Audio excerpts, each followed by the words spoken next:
Batteries do not last very long.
used to do a little dance, except that that would be really funny. Then I'd fall.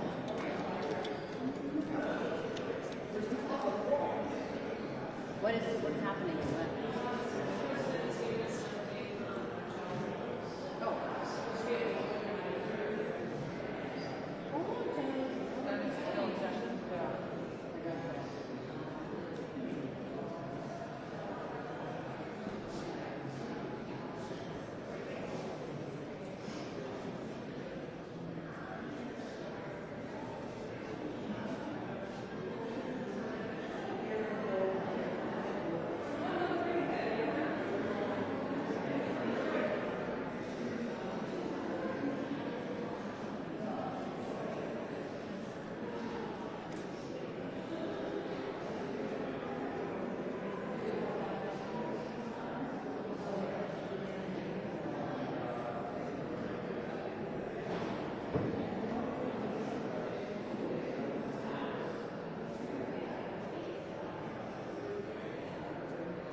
Who you guys waiting for?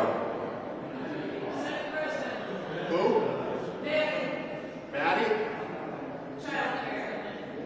About what? What?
My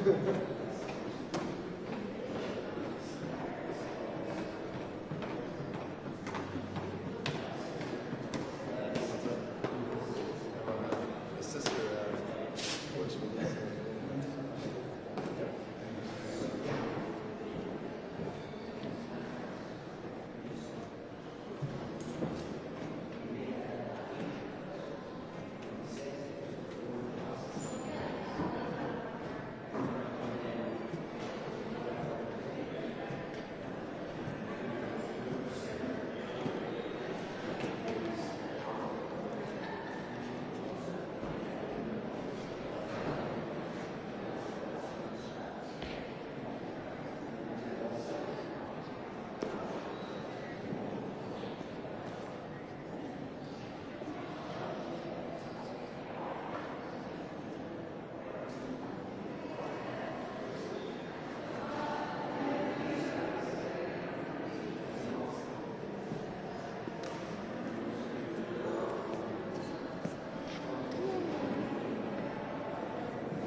I'm gonna put my stuff by you again, but I'm not smiling. I'm not giving you.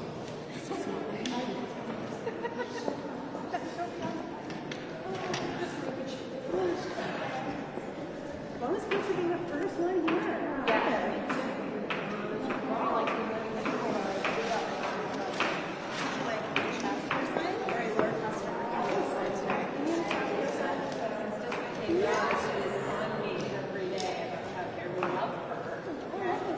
Isn't it beautiful? Yeah.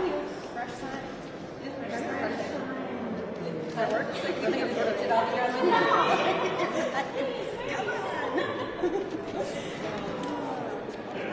Oh, this is amazing. She emails me everything, and you probably have stress, but fun. You know? And she's like 80 billion years old. She's about this tall. And she's like, good to see you.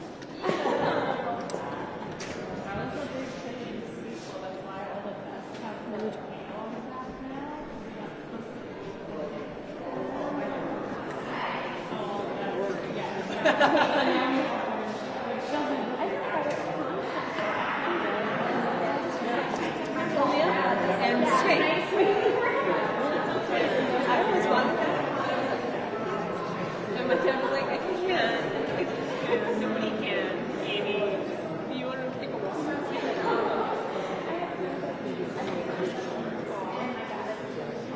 Yeah, I think it will even work.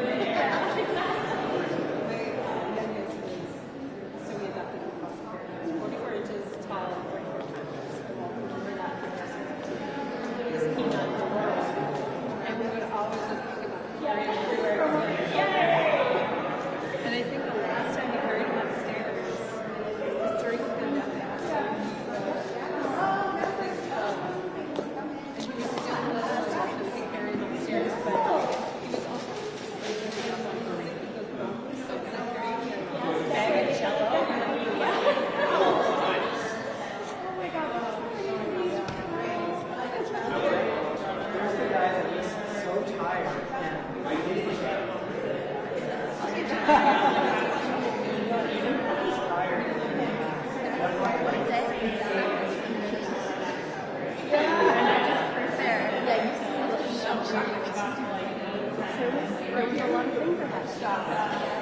I can imagine.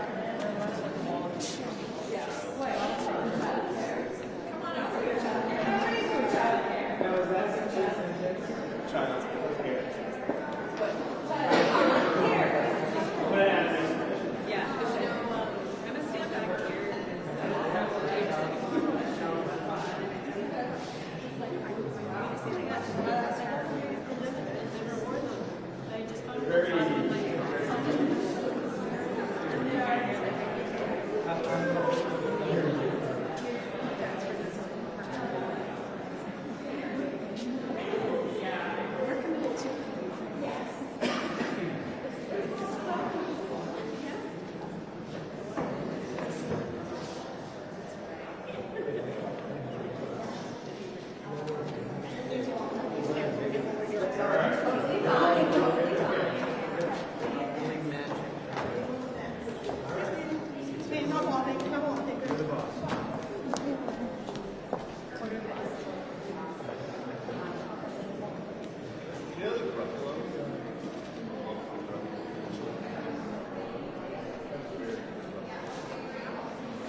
How many of these cameras were used to film the high school basketball championship?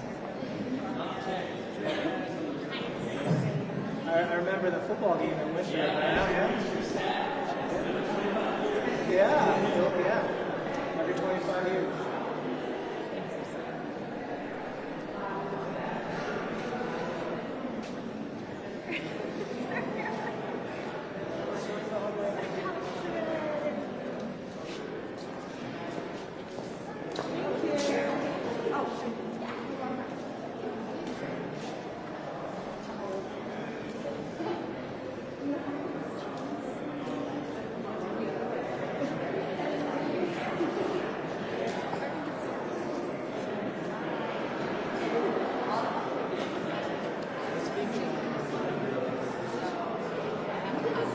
I know last time we were activists,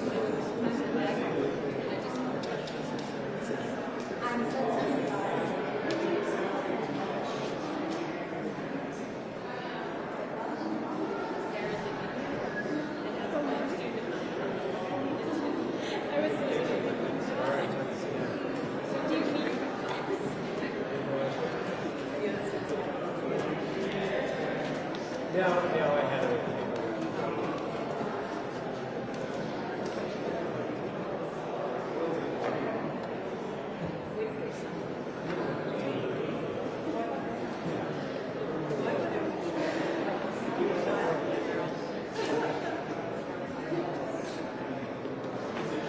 Just gonna think Trump thought.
afternoon, everyone, and thank you all for being here.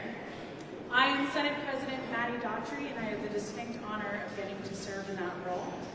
But also, I have the distinct honor of being someone who has spent the last few years learning as much as possible about our child care system here in Maine.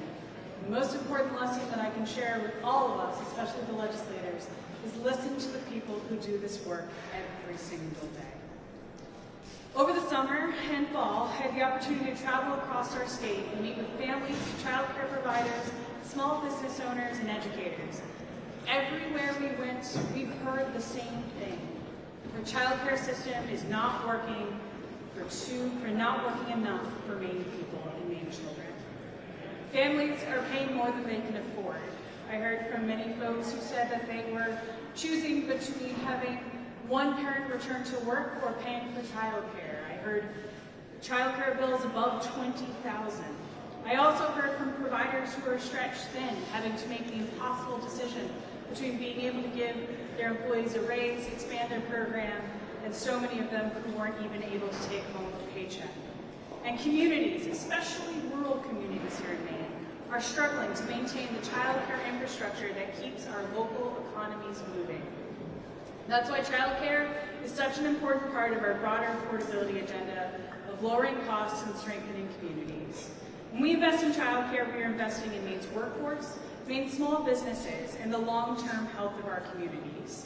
Because, as we don't hear often enough, our child care providers are the workforce behind the workforce. So here are some bills that we've introduced as a result from the statewide child care tour. 3 bills that I introduced this session came directly out of those conversations that we had across the state. LD 1955 makes an immediate investment to help families who need that support the most. It invests $15 million to clear the child care affordability program waitlist. It prioritizes families with the lowest incomes and highest need so parents can access care and get back to work. Also, LD 1414, which focuses on strengthening the child care workforce and stabilizing providers. It increases the reimbursement rates for infant and toddler care, where provider costs are the highest. And it creates a grant program to help child care programs transition to off-hours cares, so families with non-traditional work schedules, those working second shift, can find care. And also, LD 2064, the Apple Act. It addresses an issue we heard again and again during our time on the road. Right now, these classrooms are not eligible for Maine's Universal School Meals program. So some child care providers are covering these food costs themselves. The Apple Act would create a grant program allowing schools and child care providers to partner on meal delivery, ensuring that young children in public pre-K settings are fed and ready to learn no matter where they go to school. If we want Maine to be a place where young families can put down roots, where businesses can grow, and where communities can thrive, we need to take child care seriously. One thing I also want to say is child care is it's not glorified babysitting. These are people who are literally, shaping the future of our youngest citizens. They're teaching them crucial skills. What might just look like holding a pair of scissors or gluing a collage together is setting down important neural pathways that will set up that child for success. But what our package of bills that we're delivering over this session is about lowering costs, strengthening communities, and making sure Maine families have the supports they need to succeed. I'm especially grateful today to be joined by someone who lives this work every single day. Melissa Holt owns and operates a child care center serving children from 6 weeks to 5 years old. After more than 16 years working in early childhood education, Melissa opened her program in 2022, turning a lifelong dream into reality during the pandemic while she was also a new mom to her infant son. Today, Melissa and her team are helping shape the next generation of Maine kids while navigating the real challenges child care providers face on the ground. Melissa, thank you for being here, for the work you do for Maine, and I'm honored to introduce you.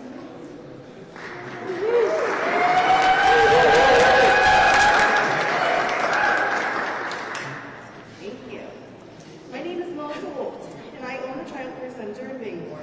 I'm here today to share why funding LD 1955, LD LD 2066 and LD 1414 is so critical. Not just for my program, but for my staff, my families, and children across Maine who rely on safe, quality care every day. Opening my center in 2022 was a dream I pursued with my life savings. My husband and I set out to run this program so I could expand much needed access to care in our community. We love this work. It's meaningful, it's rewarding, but it's also financially and emotionally challenging. Full tuition for my own children is $2,720 a month. After paying that, I have just $1,028 left for everything else: food, bills, emergencies. I received the Employment Award, which helps the struggle, but as a business owner, I cannot access the Child Care Affordability Program. And if the Employment Award ends, I will lose this critical support. Many people assume being a child care provider or a small business owner means financial comfort, but that couldn't be further from the truth. Most of us are working tirelessly just to keep care affordable for families. I charge more for child care than I had ever hoped I would have to. Every week we get calls from Maine families sharing their struggles, parents who can't find license to save high-quality care, parents who worry every day about leaving their children in someone else's hands while they go to work, or leaving careers altogether. These are working families trying to provide for their kids, and they are counting on programs like CCAP to make affordability possible. When families can access CCAP, the benefits are immense. As one family in my program shares, it allows us to put more money into savings and have more financial security. The best feeling from having CCAP is knowing that we can have our kids looked after for an affordable price, which allows us not to stress about having kids in childcare. However, when families are on a wait list, unable to access support, their stories are much more different. For example, another parent in my program shared with me, "Without assistance from this program, I find myself living paycheck to paycheck and often delaying less urgent bills for a week or two just to ensure there is a small amount of money left in my account at the end of the week." Childcare is expensive to operate. Staffing costs, licensing, materials, food, insurance, and utilities all add up. We work long hours planning, documenting, and ensuring children are safe in learning. But without support, many families and providers will be forced to make impossible choices. LD 1955, LD 2066, and LD 1414 will help families, support educators, and give small business owners like me the ability to keep running sustainable, high-quality programs. This isn't just a policy win. It's about keeping Maine's children safe, families working, and our communities thriving. The Maine Legislature must fund these bills to sustain child care in Maine. Thank you.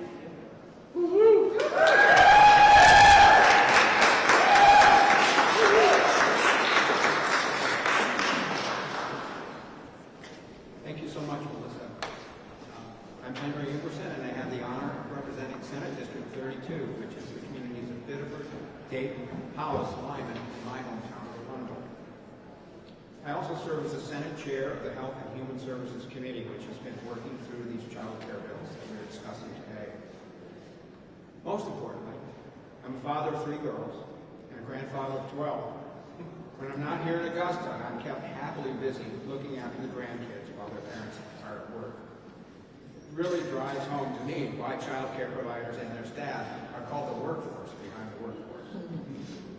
Even with Grandma and Grandpa helping, the cost of my daughter and her son-in-law's health care in 2023 was in excess of child care was in excess of $27,000 a year on teachers' salaries, over 25% of their family income.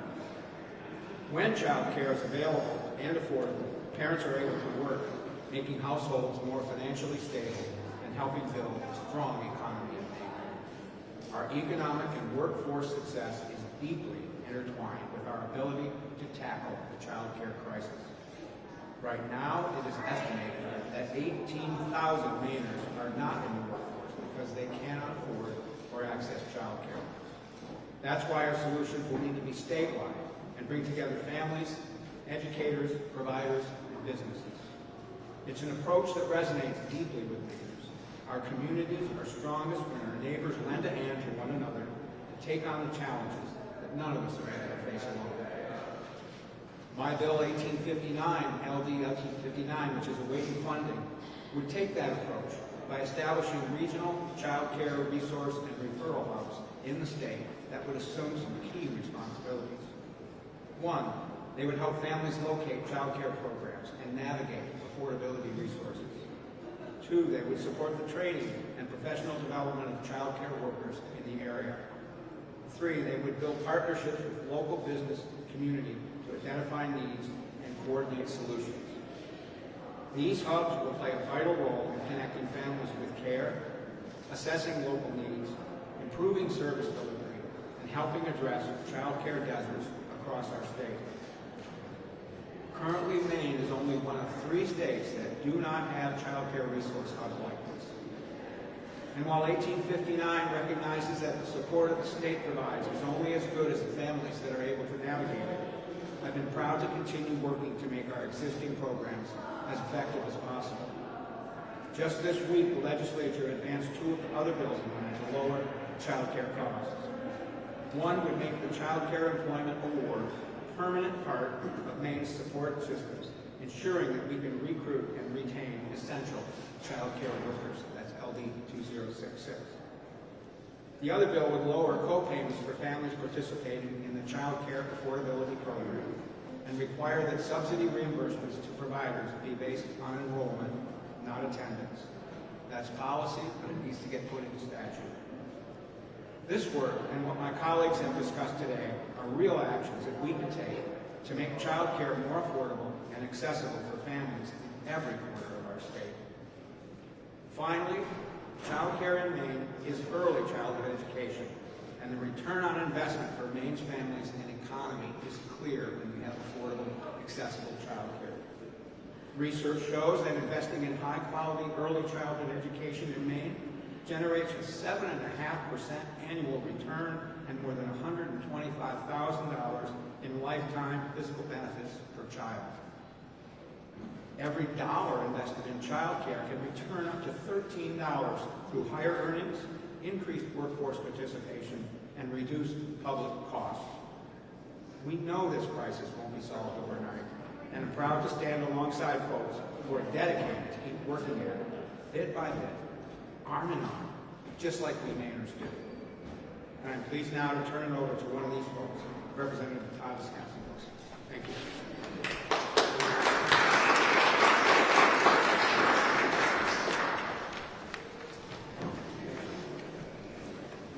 Good afternoon. My name is Representative Tavis Hassenfuss, and I represent the communities of Reedfield and Winthrop in the State House. I'm also the father of 3 amazing young children. I know firsthand how expensive and how hard it is to find childcare. My family is fortunate enough to have a large support group and a large network to help take care of my children. As we speak, my grandmother is home with my youngest, so I can be here at work today. But there are thousands of families across Maine that aren't as lucky. Childcare costs are putting a huge strain on the budgets of working families, for those that can even find it. In some cases, it can exceed $10,000 a year per child. For families with multiple kids, it can even add up to more than their mortgage or their rent payment. The lack of affordable childcare leaves many working parents with a difficult choice: pay exorbitant costs for childcare or drop out of the workforce. The lack of affordable and available childcare should not cause parents to make that difficult decision between putting their careers on hold or staying home, to stay home and take care of their kids, simply because the costs are too high. We need an all-hands-on-deck approach to create creative solutions to help address this problem. I introduced my bill, LD 1555, to do just that. I believe Maine businesses can play a pivotal role in addressing this issue by contributing to their employees' child care expenses. But we need to help them do so. My bill would incentivize employers by creating a new tax credit of up to $3,000 for businesses who are willing to help pay a portion of their employees' child care expenses. It's a practical solution that will benefit families, businesses, and the state economy. Maine, like many other states, has faced challenges in attracting and retaining workers in recent years. We know that the high cost of childcare often forces parents to leave the workforce or to limit their hours. By incentivizing employers to offer childcare, this policy would incentivizing employers to help pay for childcare, this policy would help retain skilled employees and reduce turnover rates. Businesses, especially smaller ones, could enhance their competitiveness and improve workplace morale and create a more stable workplace for their employees. This tax credit reflects Maine's commitment to supporting working families, fostering a strong local economy, and addressing systemic challenges like the child care crisis. By sharing the costs between employees, employers, and the state, this policy promotes fairness and collaboration where employees, parents, and the economy all win. Thank you very much for coming out today.